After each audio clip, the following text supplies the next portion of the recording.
We're here today in Belgium, and I'm joined by Lillie Keenan, member of US Show Jumping. First of all, Lillie, thank you for sitting down with me. Of course, thank you for having me. You have such an impressive track record already at such a young age that I need my phone to kind of go through it all. But basically, especially your junior career, right, at a very young age, you already achieved so much, which I think really gives a bit of context to this interview today. You, at age 10, swept all 3 divisions in the 2007 USEF Hunter Pony National Championship finals, and then repeated the same feat the following year. At the age of 16, you became individual gold at the North American Youth Young Rider Championships and won first Grand Prix at HITS Sogerties that year as well. At age 19, you were a member of the senior US team that won bronze at the Nations Cup finals in Barcelona, and you also took the individual bronze. Then you moved on to the kind of, the senior stage, international circuit, and you won already a few 5-star Grand Prix. You've been obviously on many Nation Cup teams for US, Team US. Member of the World Equestrian Games in Herning, but also the reserve team member during the Paris Olympics. And you're currently ranked number 29th in the world, which also in itself is a huge feat. I think you're the second woman in the top 30. It changes a lot, but I've been the first woman, and usually for the past few months I've been around the top 3. I try not to look at it too much. It's probably best. Yeah. Nevertheless, a very, very impressive track record. Thank you.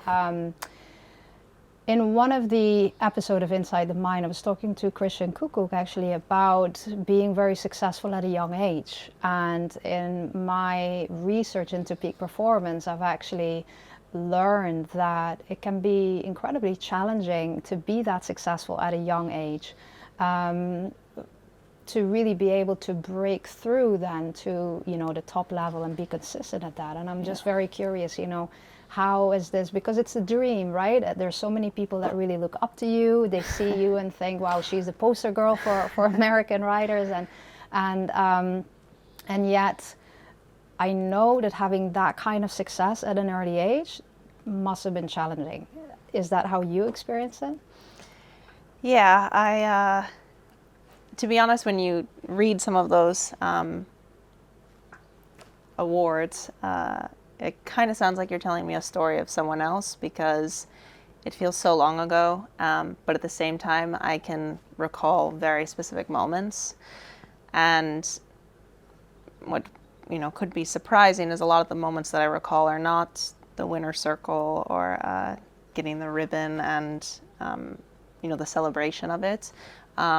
But really what I remember is the hard parts, or the moments before going in the ring, or the moments of disappointment that led to those obviously amazing days. I was ridiculously lucky in that I had so much opportunity as a young person. And obviously that hasn't changed, but it started so early for me. And you go back to the ponies, which I don't really talk about so much anymore, but I had such a wonderful teacher, Patricia Griffith. She pushed me so hard from such a young age. And for all of the really nice ponies that I got to ride, I also rode every problem pony that was in the stable, and that really was such a gift. The experience of having to also deal with what some might call, difficulties or obstacles in a way. And obviously being from an American system, I did the hunters and I did the equitation. So up until I was the end of really my second to last junior year for us, so I was 16 turning 17, I was so focused on equitation finals. With the hunters, I won the Derby final when I was 13 years old, which is a big deal to do at any age, but I did that quite young, and I kept trying to think of what's my next goal. But really what I saw as my ultimate goal was winning the equitation finals. And the idea of jumping for the U.S. team felt so foreign to me. I didn't believe that I was really ever going to be good enough to do that. I didn't imagine that I could ever be top 30 in the world. So in some ways, yes, I for sure, I had success, and I was more than lucky. I had such a team around me that was so focused on how do we repeat the success, how do we make sure that every year it's that much more. And I think that on the outside, it appeared that I was so incredibly confident, but I really wasn't. I was just so privileged with trainer, my parents, the horses, and really the whole team. I was going to school full time. My mom, I mean, what she would do for me, she would drive every single day after school. She would drive me to the stable. It was an hour and a half each way. It just, when I think about how really lucky I was to be in a stable surrounded by those kinds of people that believed in me 1,000%, that was, you know, I wouldn't have traded any of that for the world. And then all of a sudden I had won a lot as a junior. There wasn't really much more to do. Within, you know, in America, once you turn 18, it's over for all of those events. But when I had won them at a younger age, you can't continue to do them. And then I realized, what am I going to do? You know, now I have to make that next step. And I know I'm not as good as, you know, the German kid that's 18 and he's already jumping on a senior team, maybe a 3-star Nations Cup, and I don't know what he knows. So how am I going to now make this next step? And in America, we talk about that a lot with our developing team, and there's been a lot of effort to try to help that group of riders bridge that gap of, okay, well, I followed our system, now how do we make the next step and really become a pro? Yeah. And how did you become a pro? I mean, what was the biggest challenge, but also what did you have to adapt to break through? Because you had all that success. Now, like, okay, the big step is, you know, really riding for, you know, senior team. Like, how did you bridge that gap? I'm still trying to do it. I feel like I'm 28, but I still, you know, wake up every day and think of how can I prove this to myself that I can do it. I know a lot of people, they talk about when you have success as a younger person that then in some ways you can feel you lose motivation. And I must say I don't relate to that at all. If you have kind of I don't want to say a natural ability, but when it feels like you're not challenged, for a lot of people, they become bored. And I know on the outside, I've had people make comments to me that they say, oh, it looks like it's easy. I can tell you inside of me, it's not. And when I work with a horse,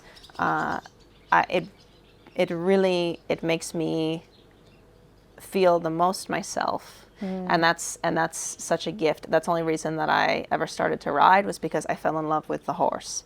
And when I was a little girl, I learned how to ride in New York City at a riding school that was in a converted townhouse. We rode in Central Park, and it was donated ponies. I didn't know that there were shows, and I spent the first 6 weeks just brushing ponies, and my mom had paid for riding lessons, but I just wanted to take care of the pony. Like, it wasn't, I didn't know that any of this existed, right? So through all of those junior years and even now, but through all of that period, that never changed for me. I loved the animal. I loved the experience of connecting to that horse, and how that made me feel the most alive. And I think that, you know, when you look back in hindsight, obviously you have a different perspective. But in the moment, all I knew was I need to prove that I can do this. I can be as good as anyone else.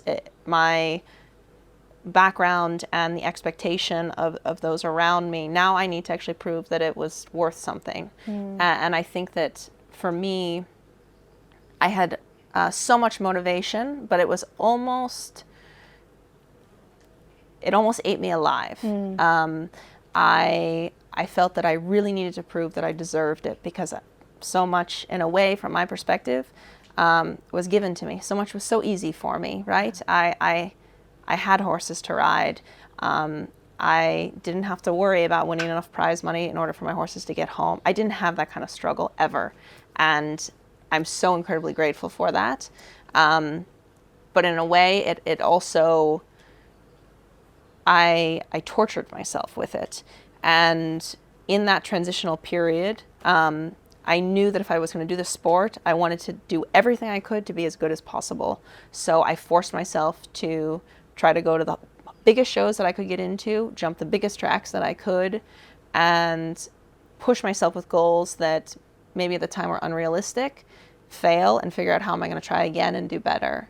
The very first year that I jumped on a senior team, I went to Bratislava, Slovakia. I jumped a 3-star Nations Cup. It was the part of the developing tour that we have with Team USA.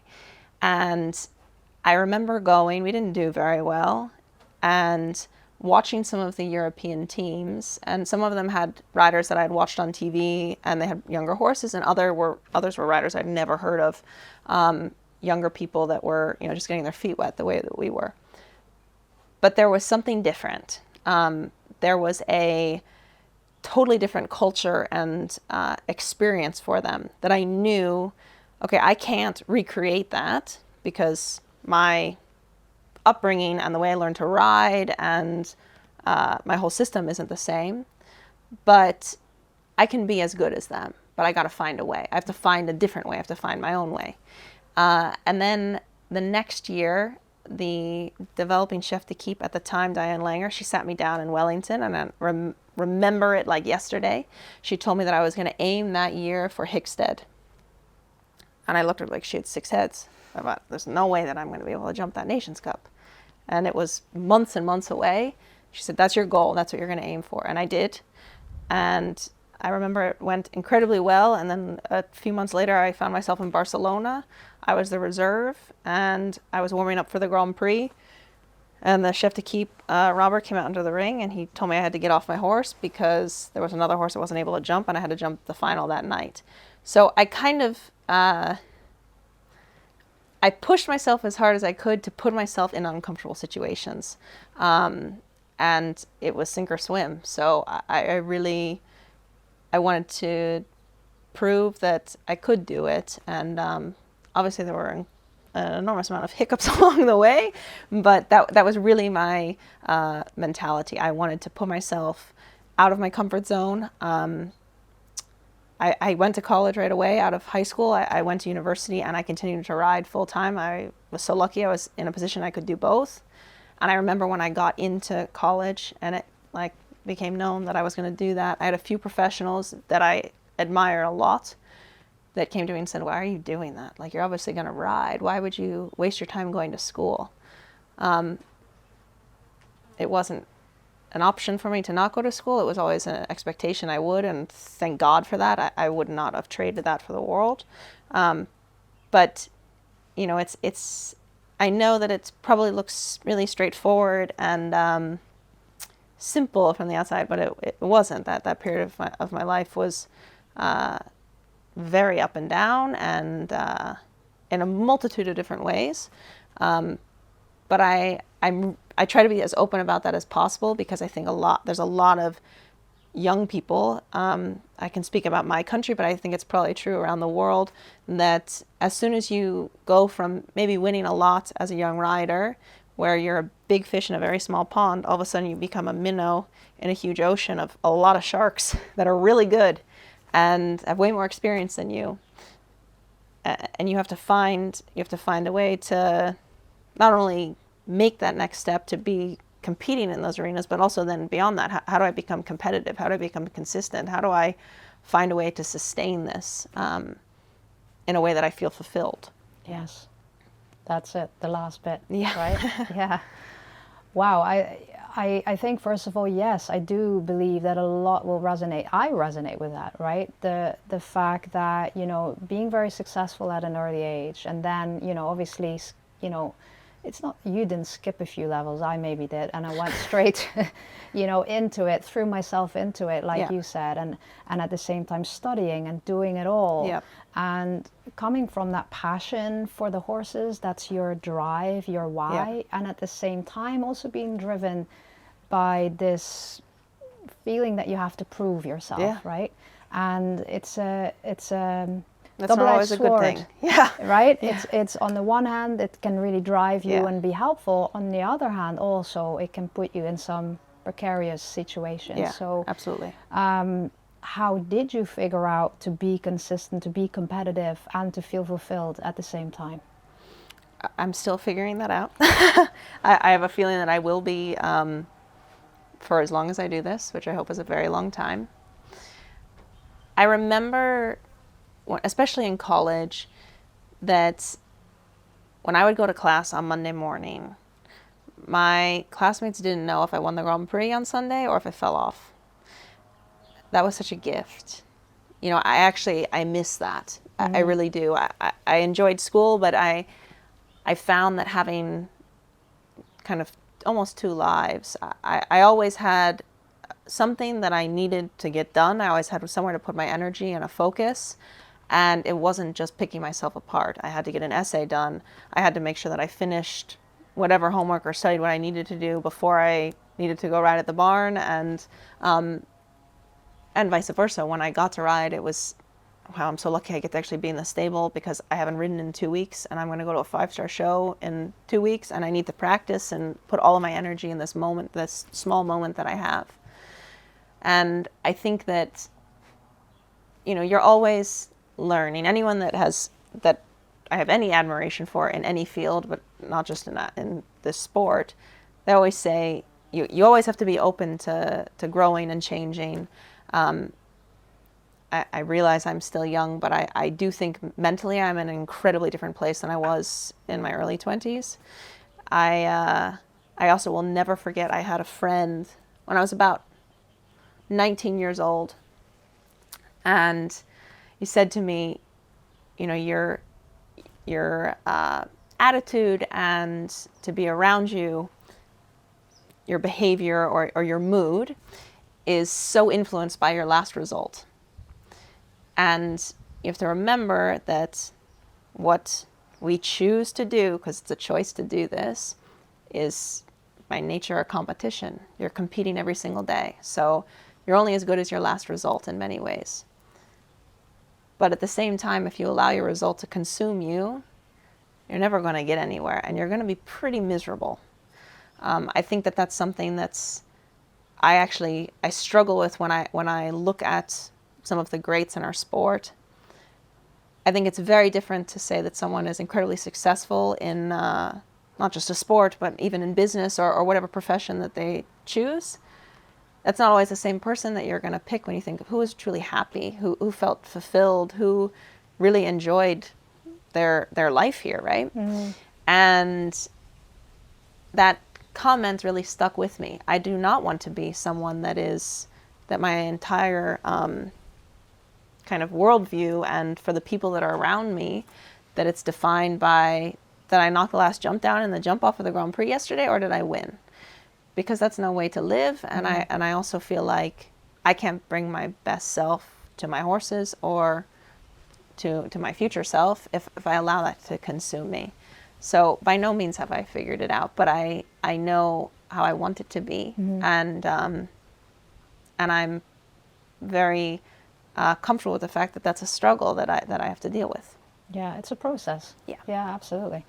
And I think from what I've learned so far, talking to a lot of you guys riding at the top level, that is a process for everyone. Yeah. And it's a struggle for everyone. Yep. I've yet to come across one single person says, easy. Yeah. I got this. Yeah, Figured absolutely. it out on the 16th of June. Exactly. No, that's not going to happen.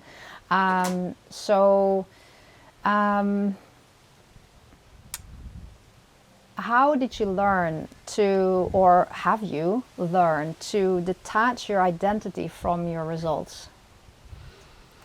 Oh gosh, it depends on what day you ask me that question. I think I I know that having the family that I have has been such a gift because, especially as a child, I was loved unconditionally, and for sure, a lot of people comment on the fact that myself and my siblings, what we chose to do, we did to quite a high level. My sister was a professional ballerina, and my brother played professional hockey.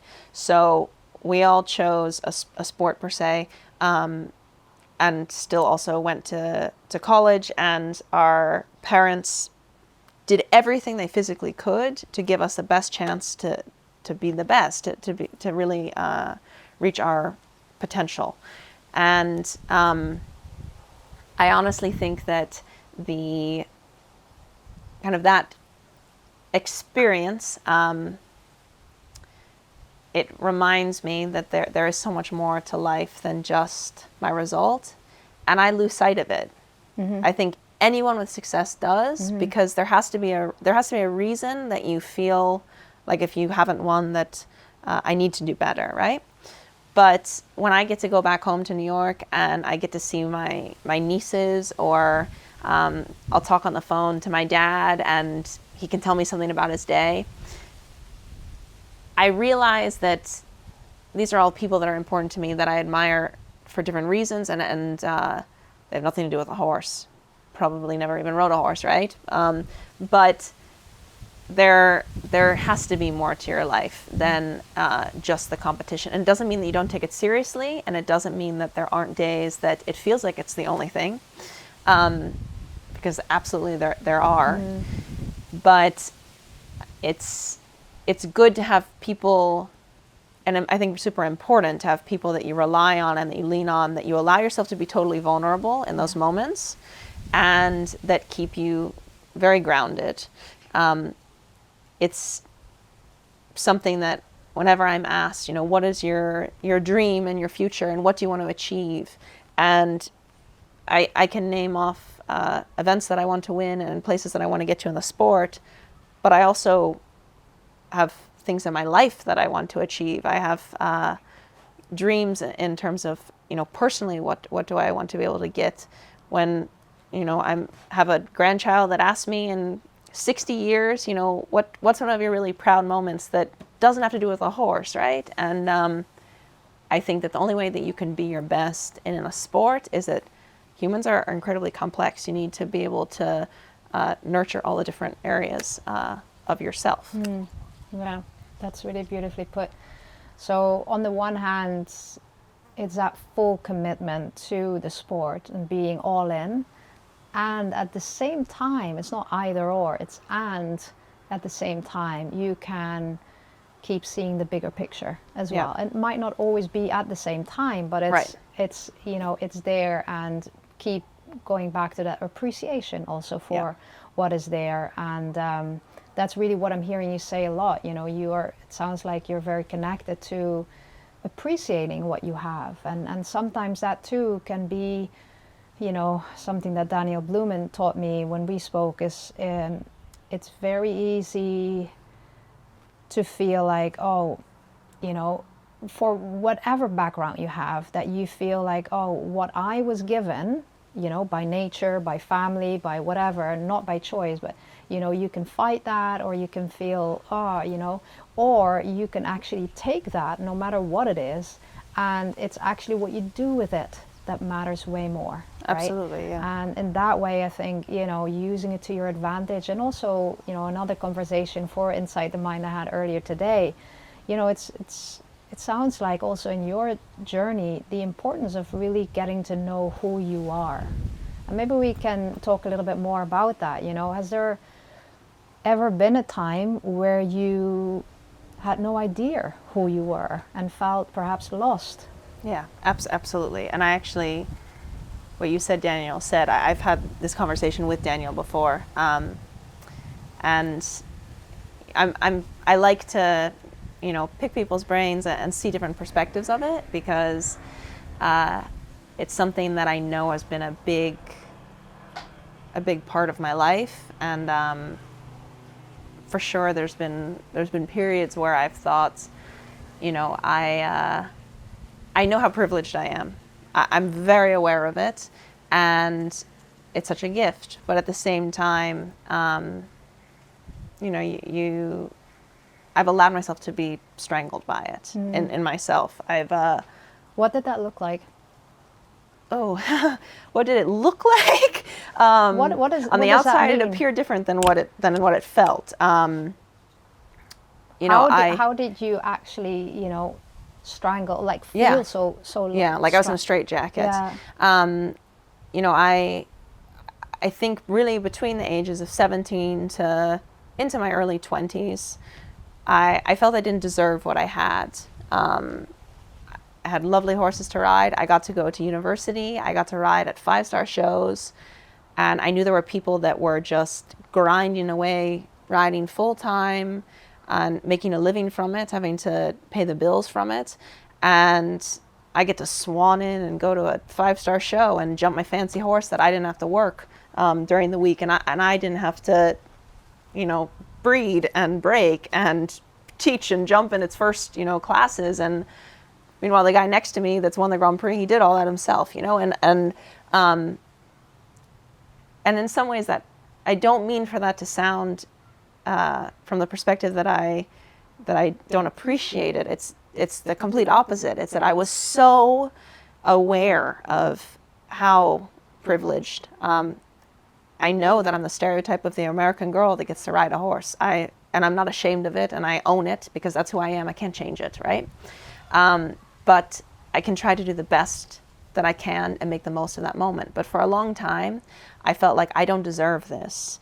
I haven't struggled enough. I haven't been in a position that I needed, to face hardship in order to deserve a good result. And that's really what has been one of the biggest obstacles that I've had to overcome, and also in finding who am I, not just what have I been given or what am I trying to prove to somebody else, but now who am I for myself, and losing sight of, I know the end goal of where I want to get, but the process of how I get there, well, if someone doesn't tell me how to do it, I don't know that I can figure it out. I don't trust myself to figure it out. And I've said this before, but I was the kid that I remember vividly being 20 years old, and I had jumped a Grand Prix and I had a fence down, and I was so upset with myself that I would sleep on the floor in the hotel because I felt I don't deserve a bed, or that's a slippery slope and not something I would, it didn't bring me any good doing that. When you look at anyone from the outside, there's such a image that they portray. Everyone's going to put forward the image that they want other people to see. I try to really not do that, but I can tell you that for years I did, and I wouldn't let anyone see that there was or I didn't want anyone to see. I'm sure people close to me knew because they knew I wasn't myself, but I was so worried about letting anyone know that there was any struggle. I also, for quite a period of time, I didn't really have any friends. I completely isolated myself, and I so believed I need to suffer in order to earn this opportunity.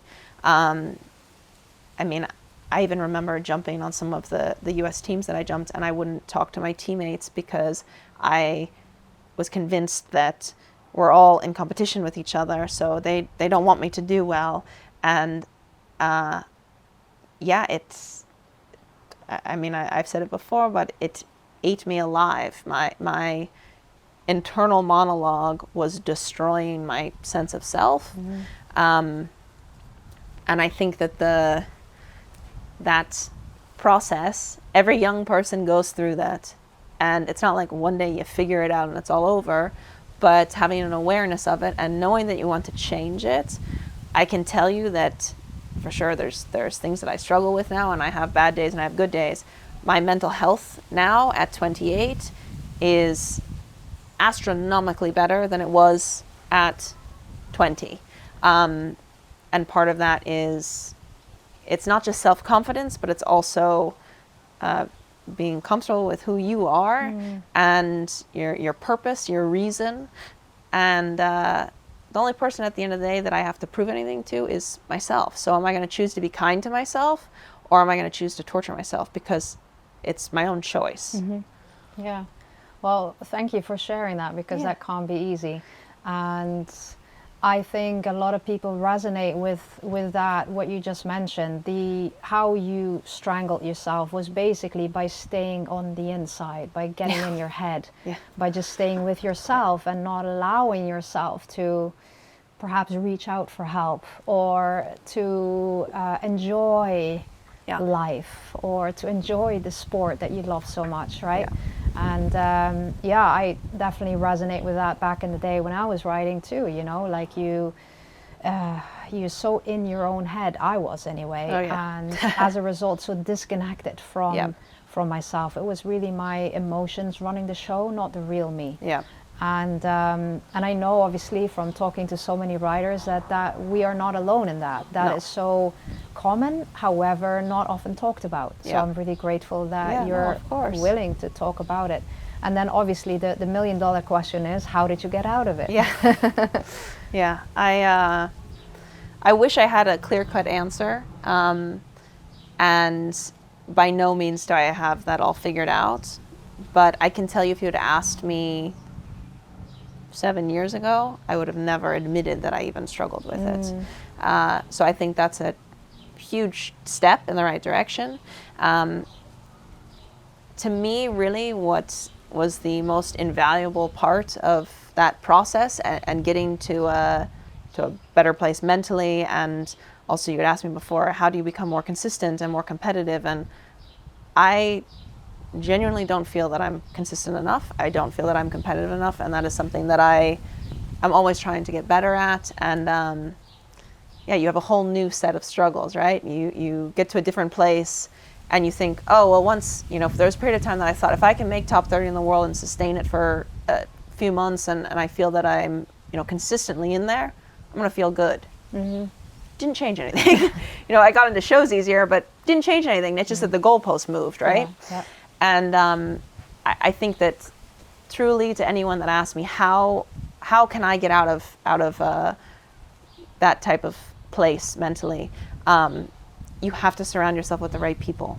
You have to lean on somebody else. I so isolated myself. I wouldn't even tell my parents that I was struggling with anything. And I come up from a family we're pretty close to each other, so that was a big deal. I didn't want them to see any struggle, because I felt they've done so much and given me so much, and I'm wasting it. By being unhappy, I'm not grateful enough for it. And I can't let them see that there's a struggle, because God forbid they feel that they need to do more for me, right? And I totally changed my environment. I have to say that I met McLean in the kind of area of, can you help me, at such a critical moment in my life. And he could really relate to what the feelings that I had. And he's pretty open about his mental game and that struggle that he went through, and he still has. He told me actually the same thing, that there was a time where he felt the same, that he didn't deserve to sleep in the bed, and he slept on the floor. So that's crazy how you guys got that. I know, because we had that conversation about that, and then, you know, also I would tell him that I wouldn't let myself eat dinner or things like this, and that he was like, wow, we really relate in that. And I think seeing someone that has so much success, and you know, you dream of winning half of what he's won, but he also went through that, and he found the way to the other side. So I really leaned on him and his whole team for, you know, a number of years. I lived at that stable, and I absolutely in every way tried to immerse myself in that environment, and allow them to see my vulnerability, allow them to see what I'm struggling with, because really in the end, vulnerability is what gives you strength. If you can own the fact that you're uncomfortable, or that you don't feel good about something, and you don't try to hide it, that's really where true strength comes from, I believe. But yeah, I was so lucky that I have the parents that I have, because they continued to believe in me. They wanted to help me find a way to make that next step. It was entirely my choice, and they didn't make me feel guilty for going through that process. And I'm very much a proponent for, you have to find your people. You have to find the people that make you feel that you are worthy and your ideas are not insane, and your opinion has value. And it doesn't mean that you're right all the time. No one is. But I found the right group of people at the right moment. And McLean always jokes that people ask me, what did you learn from McLean? And he says that I always get the same answer, that he told me to short my reins and believe in myself, which is such a simplified and to him is kind of like, I feel like I did more than that, which he absolutely did. But my point is more that he spent hours in the ring with me, but focused on figuring out and pulling out of me, what do I think? What is your opinion? What do you feel? I grew up learning how to ride in a system where I was allowed to really go off of instinct.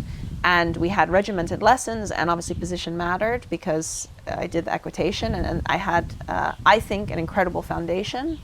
But as I started to do the jumpers more, it was very much, what does your instinct tell you when you ride forward seat and out of the gallop? And the success that I had in the jumper ring early on was very much, I had the foundation of equitation, but then I was going fully the direction of instinct.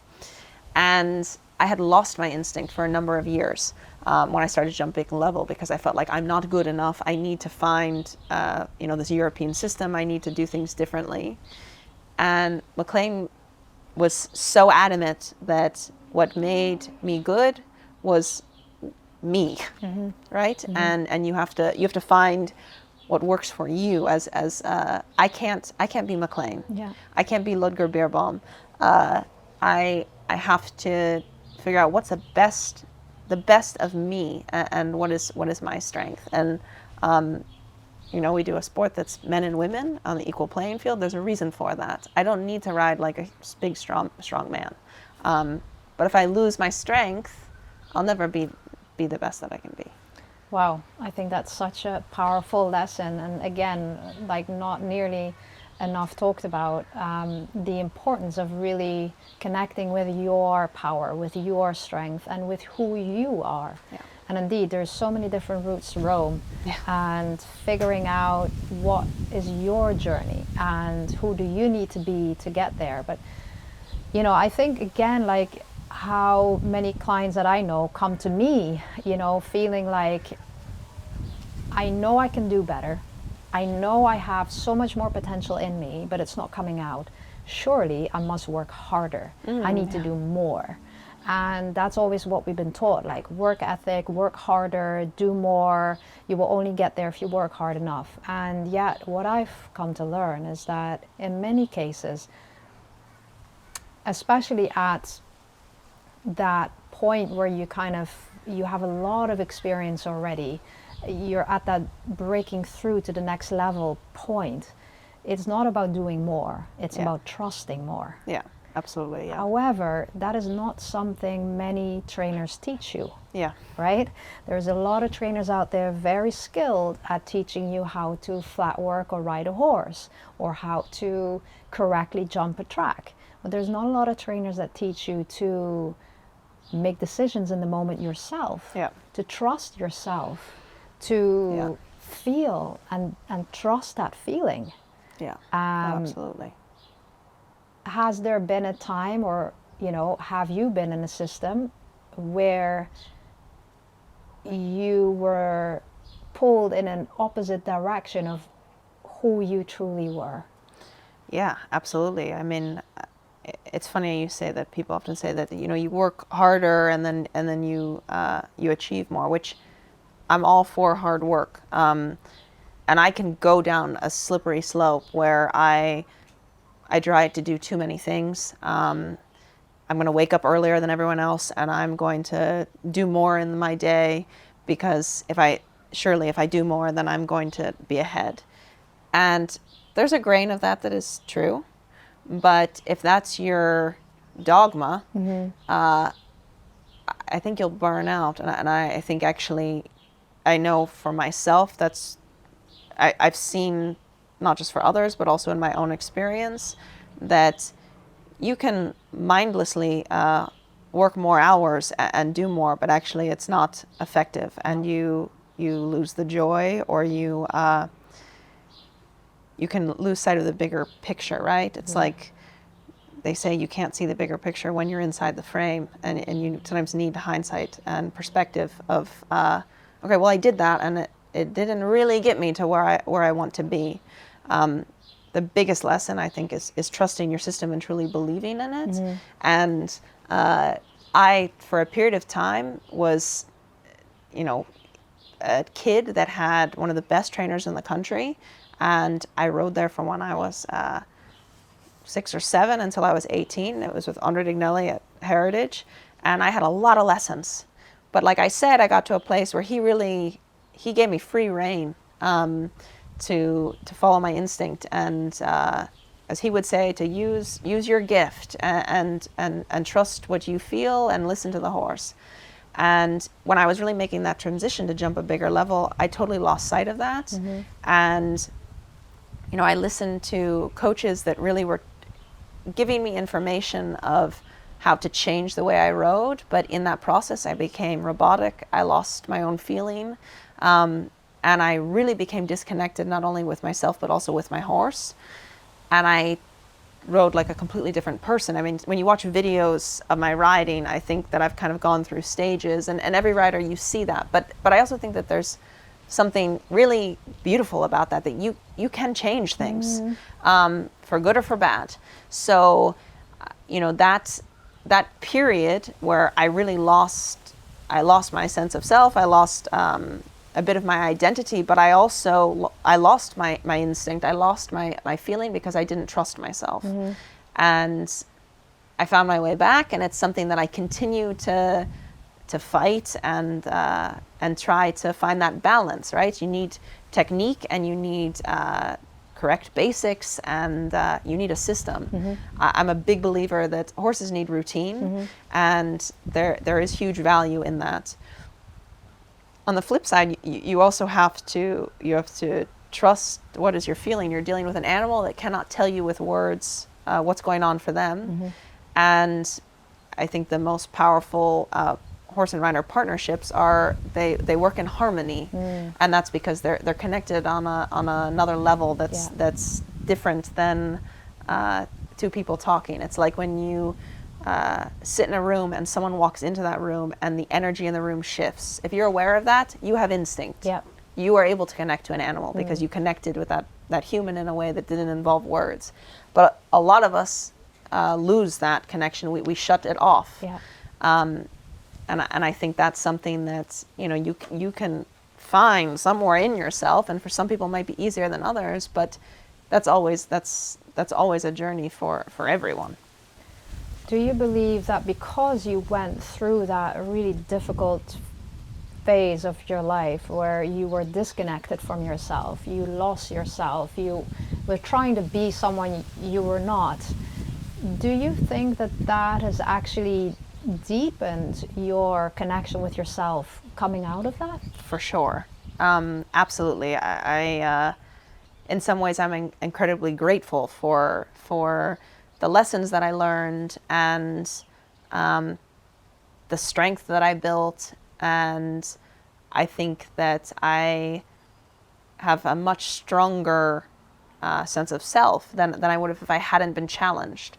And I feel so strongly about, in this sport, it's men and women that are competing against each other on an equal playing field. And there are certain things that I can do that my peer that's a man can't. And I don't want to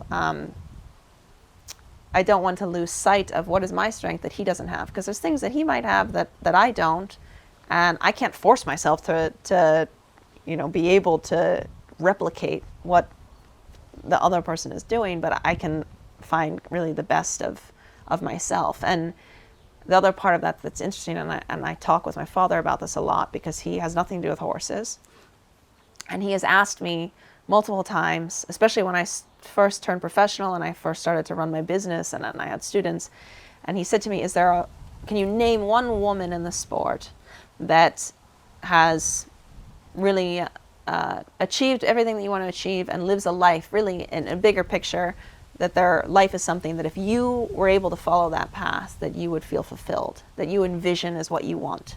And obviously that's always, changing, and your vision can be flexible and adjust, but just from a really basic appearance. And I thought about it,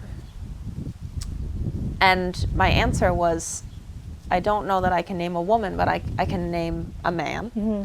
And there, in some ways, my dad, that really worried him because he felt like, oh God, that's going to be a tough road, right? Because you can't change who you are. But at the same time, what a gift it is, you can't change who you are, because I'm different than everyone else that's come before me, and you can be inspired by other people and see that there's so many different ways to do it. But there hasn't already been a me, so I'm going to define my own way. And so what is your unique strength? Oh boy, that's a good question. In all honesty, I think that my main strength is vulnerability. I'm very accepting that I don't want to pretend that everything is always easy and so great. For a long time, I faked it with the mindset I'm going to fake it until I make it. And some will say, oh, well, you made it. You achieved a lot of your goals. And I don't feel that way at all. But I would rather talk about that. And if I can in some way help one young person see that there is a path for them, and inspire them in any way that is positive, for me, that's huge. That's what I want to do. And of course, I have huge goals and things I want to achieve in the sport and in my life. But I think this idea that we always have to be so hardened and strong and not show any vulnerability, any emotion, actually in the end, I think that makes you incredibly weak. There's such a gift of the human experience, is that we face struggle and we can overcome it, and we have emotion and we can connect, and that's also what, those moments that feel like miracles, you will never appreciate those if you don't also go through what is so hard. It doesn't matter how much you want to avoid it. It's still going to happen, right? So you can either choose to continue working forward and enjoy the moments that are good and appreciate the moments that are not, or you're never going to really feel the true joy. And what a waste that would be. Indeed. What a waste that would be. Indeed. So really reminding yourself of also that indeed why you do what you do, right? And enjoying that. And I think something you mentioned earlier, and I think it keeps coming back, when is working hard better and when is it not? And when is following a system better and when is it not? I think it really depends. From my perspective as a mental coach, what I've learned is that if you do it from a connection with yourself and strength and trust, it can be incredibly powerful. And from that place, yes, we do need to work hard and we do need to dig in and we do need to go deep with everything, right? Learning the skills to getting to know yourself and the mental game and everything. But if you're doing that hard work or going into the detail and trying to figure out what bit is the right bit and what to do, and I think if you do that from a place of fear or wanting to prove yourself or worry that it's not going to be enough. Yeah, you'll drive yourself insane. And it doesn't work. Yeah, no, of course not. But figuring that out, obviously, right, when do I need to look into the detail and when should I trust, right? That is obviously also part of the journey. Yeah, and no one has it totally figured out. If they tell you they do, that they're lying. That's but it. I do think that the value of finding the person that you can lean on and that you truly believe in, you know, I know a lot of younger riders, they always wonder, well, you know, how do I find my way forward? And how do you know that someone's the right coach? And especially in America, there's so many options, and I teach myself. So I'm aware of, you know, that environment now. It's evolved even from when I was a junior. And I had an interesting conversation with the man that actually taught me how to ride when I was 6 years old in New York City. And he said to me, you know, Lillie, it used to be that there were students and teachers. And a lot of the industry now has moved towards professionals and clients. And I think that that's really dangerous in a way because on one hand, people might feel that there's so many choices. So if they're not winning in the moment, well, if I just go to a new system, then I'll have a better result.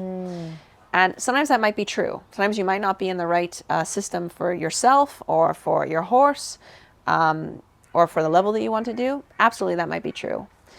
But also if you are training with someone, and it doesn't have to just be in show jumping. It could be in anything. You can be in a certain class. I mean, I remember when I was taking classes in university, and if I didn't feel that I had a connection in some way with the professor where it was more than just them sitting at the front of the room giving me a lecture and I was writing notes, I had to be engaged, right, in order to learn. You have to find the person that when they speak to you, it's not just about hearing them. You have to really understand what it is that they're trying to show you or teach you, right? Because they have to explain it because you don't know that feeling. So putting feelings into words is quite difficult. And on one hand, you need to really, I feel so strongly about this, you have to buy into the system. You have to give it 100% in order to ever expect it to work. And part of it working is that you will fail at times.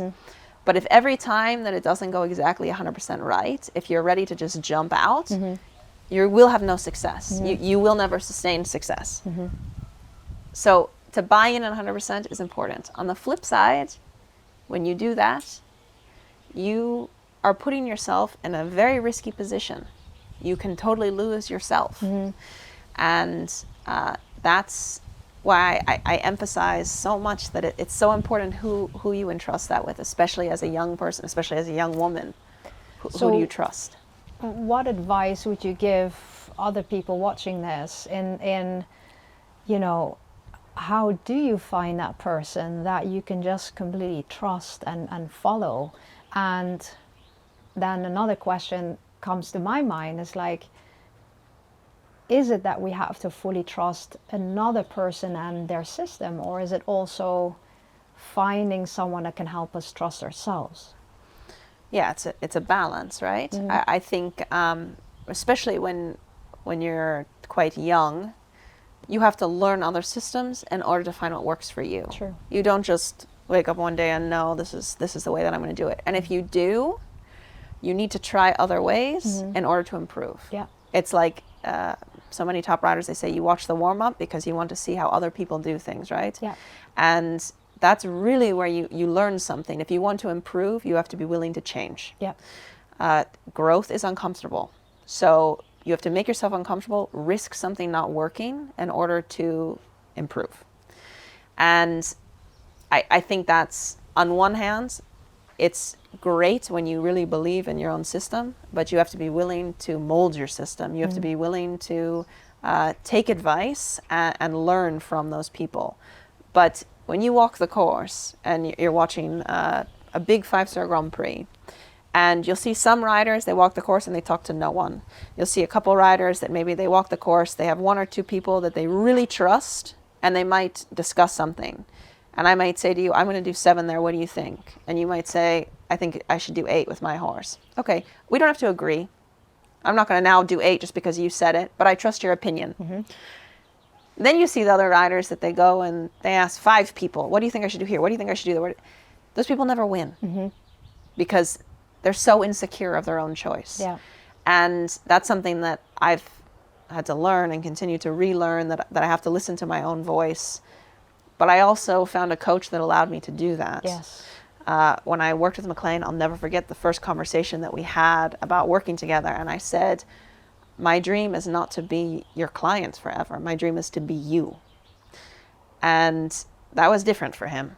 He hadn't experienced that with a student that was so adamant about, that they wanted to really achieve what he had. And I 100% bought into everything that he told me I should do, but I knew I needed to make it my own in time. So I think it's a balance. You have to be willing to learn in order to mold your own system. But after you've done that for a period of time, there's certain things that you have to say, okay, this is truly what I believe. And I know for myself, my system has been influenced by very different experiences, and it's not 100% McLean's system, and he would also say the same, but for sure he's had a huge influence on it. And I've taken pieces from other people that I've learned and what feels right in my core about it. And then in terms of finding who that person is, I think that the most important thing is that you have to wholeheartedly believe that they're a good person with values that you share. And that's not about what you see on social media. That is not about the image that person has set for themselves that you might read in a magazine. But it really is about how do you feel around them? Trust your instincts. They might have won a lot, but if it's not the right person for you, you're not going to feel in your gut, this is right. Yeah. And, words can be poison.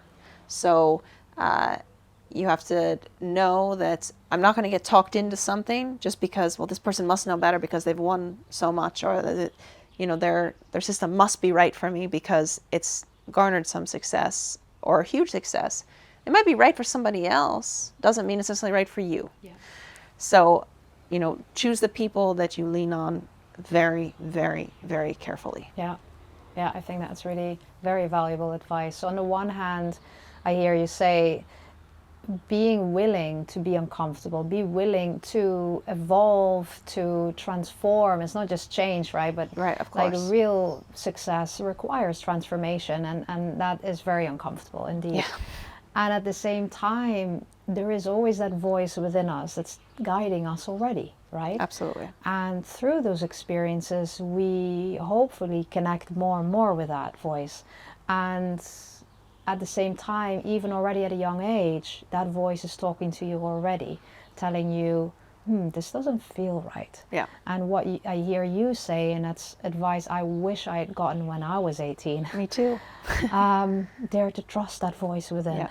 right? Because when you have to convince yourself that this is a good idea, something's wrong. Something's up, and we can trust that, yeah. and indeed maybe voice that out loud. Have yeah. conversations with people you trust and you yeah. know. Or at least maybe voice it out to yourself, write yeah. it down, but get it out of your head. For because sure. That's usually what I found, where we don't dare to follow that voice yeah. because we keep it in, right? Yeah, you don't want to show anyone that there's any vulnerability. Yeah, that's it. Well, what about your connection with your horses? I mean, you've already achieved so many incredible results, but also, like you said, you've learned already so much. And I wonder, earlier you said your strength is your vulnerability, and I wonder, what about your ability to connect with your horses? Can you tell us more about that, and how can people watching hone their ability to connect with their horses and create that trust together? So I think that part of what is a gift being a woman that does a sport is, a lot of people, they talk about women's intuition, right?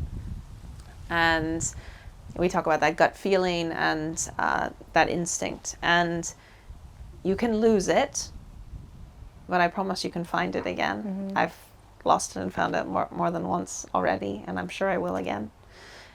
And when you work with an animal, you're not using the English language for myself, right? Or whatever your native tongue is. You're using a different form of communication. And I'm a big believer in energy. Plenty of people that are close to me might say that I'm a little woo-woo, but I'm totally cool with that. I absolutely am. And it's not in a witchy way at all. It's that I think that your presence and your energy, your vibration is what makes each individual so unique. You can change your appearance, you can change your clothes, you can change the way that you talk or learn a new language. You can change so much about how you might be perceived, right? But vibration is what it is. Your energy, when you walk into a room, doesn't matter what you look like, you can have a huge effect on people around you without saying a word. That's also true with an animal. And I feel so strongly that working with a horse actually makes you a better friend, a better partner, a better human, because you don't have the shortcut of telling them what you want or what you expect, or asking the question, well, what do you want from me? I have to find a different way to communicate and ask those questions and answer when you're working with an animal. So I think whenever you get to be with a horse, not just ride them, but be with them, to really try to put out the noise around. Your horse doesn't care what you look like that day. They don't care about what in our society there has been placed so much importance on. And, we talk about things like social media, or for young people in school, they want to be like their friends and they want to be cool. And for young people, I think there's so much pressure for that. But when you get to be with a horse, none of that matters. It completely goes away. So I think that the process of trying to connect and to find that language and that communication is really about giving yourself the time to fail, to screw up, to make mistakes and miss your distances and pick up the wrong lead and do things wrong, right? And then when you watch someone that you really admire, now we have live streams all the time, and you can watch these huge events and you can see all these people that you think, wow, like I would love to be like them someday. But if you get the chance, go watch in person, go watch the warm up, go watch those moments really before they get in the ring. Because when we walk into the arena, it's like vacuum. People always say you walk in and it almost becomes like white noise, the crowd. That's when you're in the zone, right? That's what a lot of people in all different sports, they talk about being in the zone. But there's a whole series of events that happen before that moment, and that's about being connected with the horse. And of course, not everyone can see a top rider at home and see the way they work their horse or see what their system is, and everyone has to find their own way. But if you can try to see those tidbits, even just in the warm-up, and you can see techniques and skills, and there's different ways of doing things, you can learn from all that. But if I learn one skill, it's useless if I don't know how to communicate it to my horse. And I don't have a magic key of how do you exactly find what is that line of communication, but I know that it is so much about your energy. That's why people say like a horse is the best therapist, because I remember when I was in school and I could feel like I really didn't do well on a test, which for me, like my sense of self-worth was so based off of my grades, not just my results in the ring. And when I got to ride, I could be so upset going to the stable, but in that moment, it all went away. It was like this clarity that I found. And as I've grown, and now I really have a completely different perspective because I feel it's my job, it's harder to find that voice. It's harder to find that kind of zen feeling. But I also know the importance of it. So there's times that I will stop myself and know that I need to take a moment And every person, it's a different thing. You find what works for you. But you cannot be emotional when you're on a horse, because emotions really cloud the communication. They muddy the waters. Yeah. And dealing with horses has taught me so much about dealing with people, honestly, because of that. Yeah. Well, I love that you mentioned that, because it's something that I've actually discussed with quite a few riders. You know, Max Gunnar told me about energy, and also earlier today, Yuri Mansour, you know, we talked about how important it is, the energy we bring to the stable. You know, also, for example, if you have a horse that's recovering, that's injured, it's so easy to worry and to get all in your head about getting the right vet and the right treatment and taking care of your horse. But actually, what that horse needs most in that moment is your connection, right? And feeling that trust, like, hey, buddy, I'm here regardless, right? You know? Yeah, absolutely. And I love that you mentioned energy. I think, you know, it is so important, and that too is on my journey as a mental coach, something that I've learned again and again, indeed, that through energy we communicate with our horses, and because we never talk about it, nobody has any idea.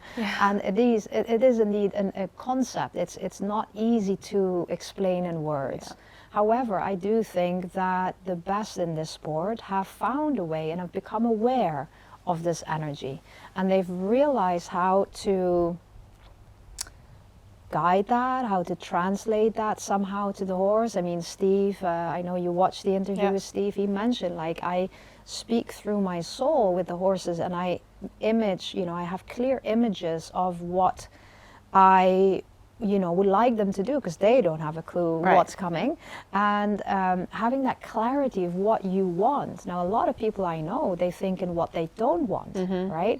So indeed, if emotion comes in there on top of that, you are now completely disconnected from what you actually would like the horse to do. And similarly, we're then not open to actually receive from the horse and to listen and to actually hear, what does a horse need from me? Right. However, when we get really quiet and present, it's there. And it's not explainable in words, and yet you kind of did right now. And the funny thing is that actually research is backing up this idea, this concept of energy. And I had the privilege very recently to talk to Dr. Susan Fay, who has written a book about it called Sacred Spaces. And she mentioned how when we not only imagine or we visualize what we would love the horse to do, but we also really connect with our breath. You know, if you're holding your breath, it's very likely impossible that your horse starts doing the same, right? Because we are constantly mirroring, we're constantly, so if you're stressed intense, they tend to get stressed intense, right? And if you're distracted and looking at who is watching you, the horse might also start spooking and being distracted. So often, like you said, the horse is a mirror. They're just showing us what's going on internally. And rather than seeing that as a negative thing, we can see it as feedback and very quickly come back to the moment and reconnect. So I love that you talk about that. I think it's so powerful. Very different question, but have you redefine success throughout your journey so far? Wow, yeah. I think that I'm constantly redefining success and what that means to me. I definitely, as a junior, I had really clear goals that were, relatively speaking, in the short term. You know, I had certain places that I wanted to make sure I got before I turned 18, and it kind of felt like an expiration date in a way. And once I achieved pretty much all of them, I needed to find a new definition. I needed to find a new answer to that question, and it's always evolving and changing. And that's something that I really believe in, that, you know, we can get so stuck in our ways of, well, this is what I'm supposed to do, so this is what is expected of me, so it's what I'm going to do. And I really tried to not do that. I tried to be open to, you know, our goalposts might always be in some ways moving, because you always want to achieve more, but the way that I'm going to get there, I need to do what feels right in the moment. And you make a plan and you absolutely stick mostly to it, because you have to have structure in order to build anything. But you need to also have flexibility. And, I think that success for me for a period of time, I remember the one part that was so clear is I wanted to medal at the Olympic Games. That's been true since I first jumped a Grand Prix. I can't say that it was true from when I was a very little girl, because I actually didn't believe I'd ever jump a Grand Prix. But once I realized that I could, and that I actually had a chance to maybe make it onto a team, that's one kind of goal that's remained consistent. But success and the idea of success has evolved. I would say now, for me, success is running a honest and profitable, but really sustainable business. That's been huge for me. Success is positively influencing somebody else, and having some sort of impression that I can leave on others that inspires them or makes them feel good. I have a few friends that always joke that, when things go wrong, I always have a solution, and I always have a positive spin on it. But I wasn't always that way, and for a while now, that's for me been part of defining success, is finding where's the positive in it, because there's always something to learn. That there's always a silver lining in some way, and I can choose to look at the glass half empty or full. But either way, what happened has happened, and all I can change is the present and hopefully the future in the direction that I want to go. Yep. So I think now success to me looks more than just a result in the ring, but really my experience and the effect that I can have on not only the humans in my life, but also my horses. Oh, and that at the age of 28. That's some great growth there. Wow. You touched on it already earlier about social media. I think indeed nowadays social media can be a huge gift to be able to influence people in a positive way. That's how I like to use it personally. And at the same time, it can also be this incredible distractor, and also even, worse than that, right? Yeah. How has social media been for you? And with that, have you felt like comparing yourself to others has been amplified because of social media? And how do you deal with that? Yeah, I think, growing up, I went to an all-girls school in New York City. I was in an environment that was incredibly competitive in that way, and young women especially, but I'm sure also for young men, that there are periods that you feel like, well, this person's my age, they're living a similar experience than I am, but they're clearly doing something different, and why can't I be like this? And there are parts of social media that are fantastic. Like you say, you can learn so much. I've been exposed to some amazing minds through the internet, and being able to search something. And, even for myself, I have a business where I design show jackets, and it's important to me that people can see it's accessible and they can buy one. And, in that way, social media has been great to me. But I think it's also even more than a distraction, because I find for myself, I don't really struggle with distraction in like my day to day, and it's different for everyone, but that's not something that I personally deal with. I think for me more it is like what you said about the comparison. It's that you're constantly being fed an image of, well, why can't I do that? Why can't I achieve that? Why is this person winning more than I am? Or why is this person look happier than I feel? There's so many different layers to it, because you're looking at a highlight reel. I'm not posting on the internet the round that I missed into the combination, right? I'm posting the round that I jumped clear in the Grand Prix.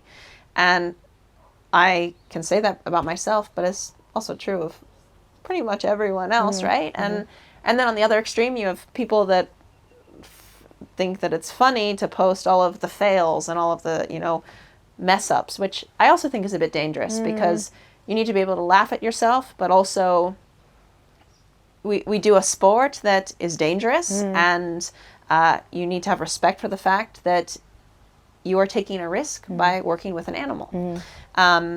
So I think social media on a bigger picture, we're not going to make it disappear. It is what it is now. We have to learn to live with it. And I have to, for myself, really remember that comparison is a thief of joy. And I tell you that there are some days that it steals so much from me, because I know how lucky I am. I know how privileged I am. So I feel this immense burden that I've placed on myself, that I should be able to achieve more. I should be able to do more. And because I'm aware of how lucky I am, I should feel like this is so easy. And I shouldn't have any struggle because I have it so much easier than this other person. But why does it look like they're doing it better than I am? But that's a false reality. And often I wholeheartedly believe that the people that put out the most of, like what we talked about, what do you believe your strength is? The people that put out the strongest image and don't show any vulnerability and don't show any struggle. And I'm not talking about a bad round, but I'm talking more of how they identify as themselves, and are they willing to pull the curtain back and show you they too have struggled or not. The people that don't and are pushing so hard that everything's great and I'm super happy 100% of the time and my life's perfect, they're lying. I don't believe it. Yeah. And I too lose sight of that, but I know in my core that to be true. So I think that we are not going to change that all of these different platforms are part of our life, right? It is what it is. But we have to learn how to live with it. And that's something that, I deal with it every day. I have a phone. There's days that I want to throw it out the window and not look at it. And I feel that it's hurting me. On the flip side, I'm in Europe right now and I can call my mom and dad, or, I can FaceTime my nieces, and I can connect instantly with people that are so incredibly important to me.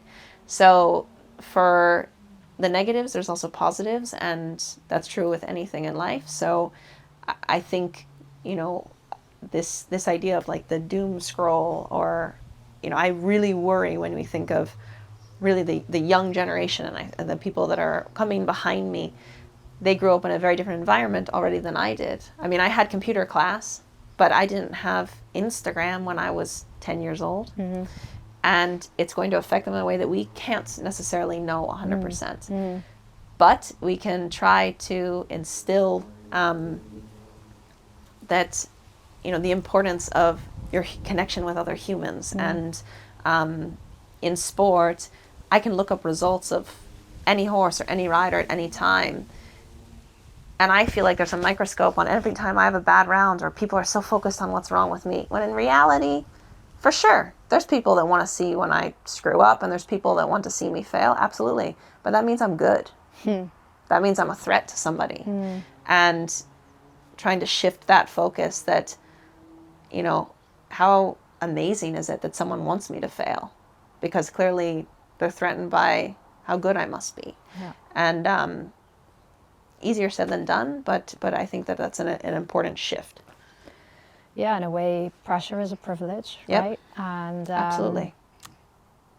At the end of the day, it's our own stories about it all that is, that can be the biggest, block or pain. Absolutely. Or, right? It's how we, the stories we create about what we see on Instagram or what we see on social media or online, that is often way more destructive than what we actually see, right? Because it's just an image.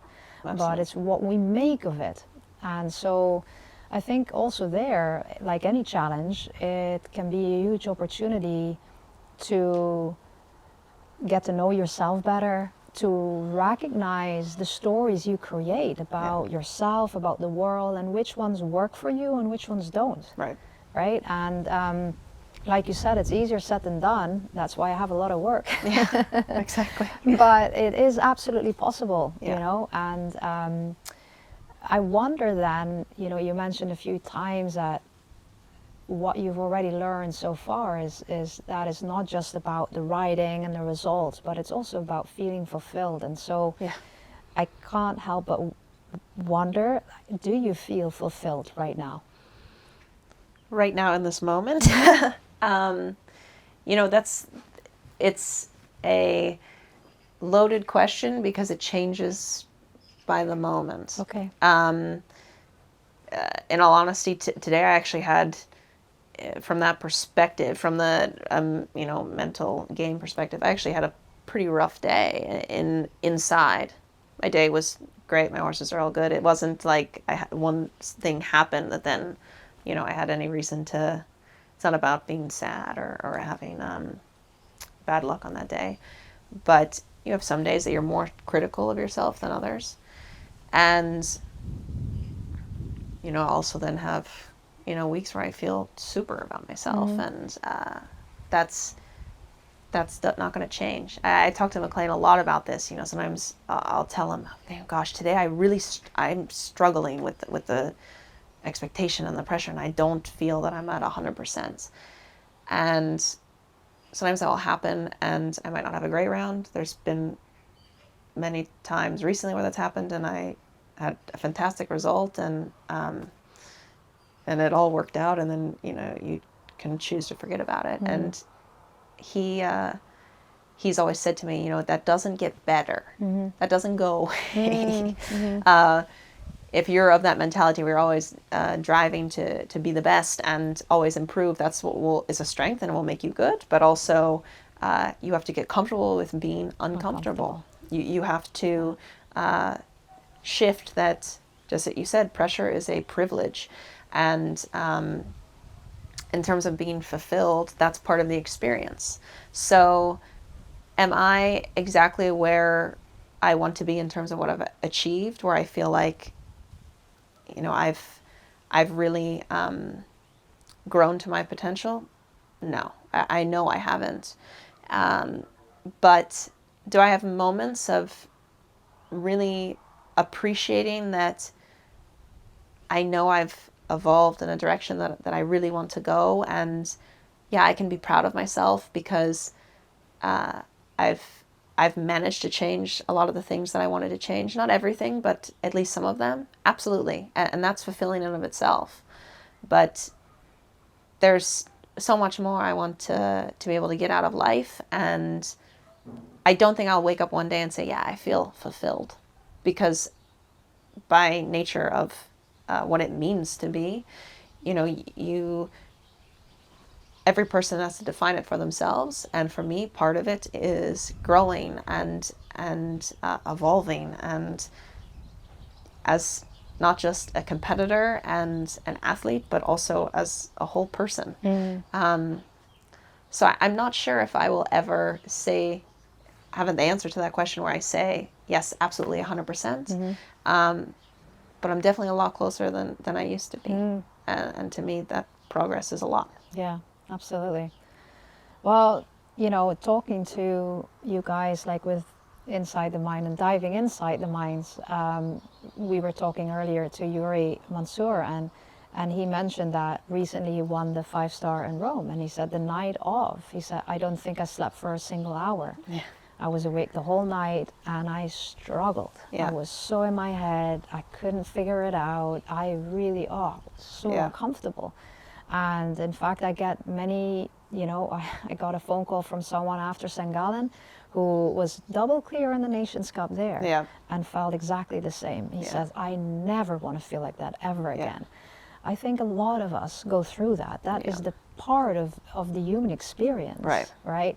I think it's how do we learn to deal with that? That is really important. And the more you stay in your head about it, and the more you believe it's just you, absolutely, and you have to deal with that alone, the longer it takes for you to actually really figure that out. For sure. Right? And I also think the flip side of that is, when you're quite young and before you've experienced a lot, on some level, ignorance is bliss. And, I've heard people say that, the more, not just intelligent, but the more that you push yourself in terms of like expanding your mind and what a gift it is to do that, but also in some ways the more you might struggle, right? Because you're aware of more. Yeah. So almost the more success you have, then the more expectation you place on yourself. And it, in some ways, if you have the wrong perspective in the moment, it can feel almost as a burden that you've totally self-inflicted. Right. But that's part of it. How do you sustain it, right? Yeah. I've done it. Now how am I going to keep it up? Yeah. And at the same time, isn't that also what's most rewarding, right? Absolutely. When we then figure it out Yeah. one day, and it doesn't stay forever, because then there's Right. the next goal. But it's, I believe, that challenge, that stretching yourself, that discomfort, and then one day it clicking for the horse or for Right. you, or it coming together in the ring. That's why we do it, right? Yeah, absolutely. I always ask, when I speak to people, like, if you were able to win every single weekend, would you still ride in Right. a year from now? Or would you enjoy it Would at you all? still enjoy Yeah. it? Yeah. I think many of us at some point we were like, need a new challenge. that's it. Yeah, And so yeah. it's the challenge that makes it so exciting and ever evolving. And it's that, like McLean said, that constant push and pull. Right. It is part of it, for sure. And I think it's for me, it's beautiful when you learn more about yourself and you figure that out, and then indeed there is the next thing again. Yeah. Last question: what advice would you give your 16-year-old self, if you could? Yeah. Looking back on the mental game, on mindset. Yeah, I think there's many things that I would say to my 16-year-old self. I think one of the most important lessons that I eventually learned, but in many ways I wish I could have learned quicker, if not sooner, is trust your instinct. And that gut feeling that you have, don't get talked out of it. That's true in terms of your riding, but also just in the choices you make, the direction that you go. It's not about being impulsive at all. It's a very different experience, and I don't mean that you just make decisions without putting thought behind them. But when your intuition is telling you something, don't just assume that you're wrong because someone's told you that you are. I think that's one lesson. I think the other, really kind of beautiful thing about what we do and working with an animal and the nature of our sport is I have been exposed to a multitude of cultures, areas of the world that if I didn't ride a horse, I probably would have never gotten to see. And I think back at some of the places that I've been and the people I've gotten to meet, and each and every one of those experiences has shaped me as a person and has influenced me in some way, good or bad. And I think if I could talk to my 16-year-old self, I would say there's going to be times that feel like the world is ending, and there's also going to be times of immense celebration. But you can appreciate both, because that will make you you. Mm-hmm. And that's something that we can lose sight of absolutely in the moment, and it absolutely is not over for me. It's something that's always changing. But I think that that's true of interacting with the animal and the ones that you feel have done so much in the ring for you, and then there's others that you didn't connect with. But I guarantee that you learned a lot from both of them. Mm-hmm. So in every way, you will find yourself, you will struggle along the way, but eventually it will feel like, okay, I haven't made it, but I know I'm on the right path. Mm-hmm. And I think as a young person, you wish at moments that there was someone that could hold your hand and say, you don't need anybody else. You're going to find your way. Beautiful. Thank you so much for that wisdom. Absolutely. And yeah, I know that this is going to resonate for many people, and how lucky we are to hear that from you. Absolutely. Thank you so much. No, As a little you. thank you, I want to give you my book. Yeah. And I signed absolutely. one of these three. So Okay, so we're gonna let me find the right that. one. Hang on a minute. Awesome. Thank you so much. Thank you so much. I hope you enjoy it. Absolutely. So